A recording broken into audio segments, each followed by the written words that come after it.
So this month, ang ating pong pag-usapan is about ruling and reigning with Christ. Ruling and reigning with Christ.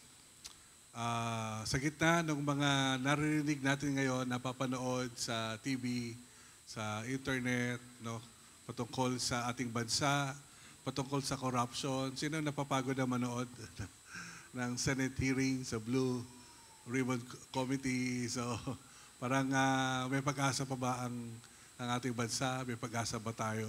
No? I think there is, no? May pag-asa tayo, may plano ang Panginoon sa atin, especially sa bawat isa sa atin na kanyang mga anak. So papag-usapan natin ngayong buwan, no, patungkol sa paghahari, kasama si Kristo. Amen?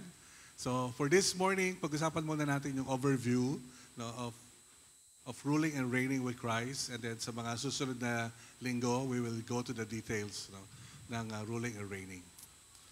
Okay, so good morning. Yan, pakibati uli yung katabi mo ng good morning. So we will be using our Bible. Kung meron kayong dalang Bible ngayong umaga, so magbabasa tayo ng ilang mga talata.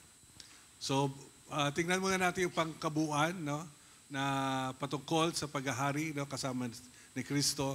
Of course, first, let's look at God's creation from Genesis 1:27.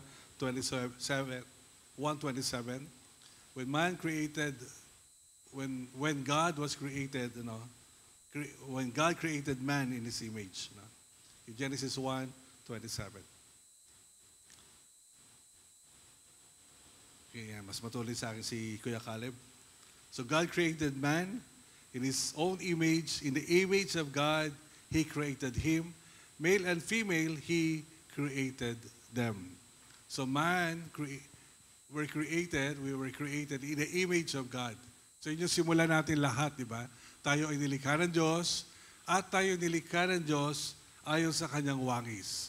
Ayon sa Kanyang wangis. It means we have will, we have emotions, we have intellect. Meron tayo nun. No?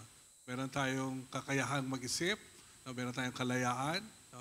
Meron tayong pakiramdam. Because we were created in the very image of God.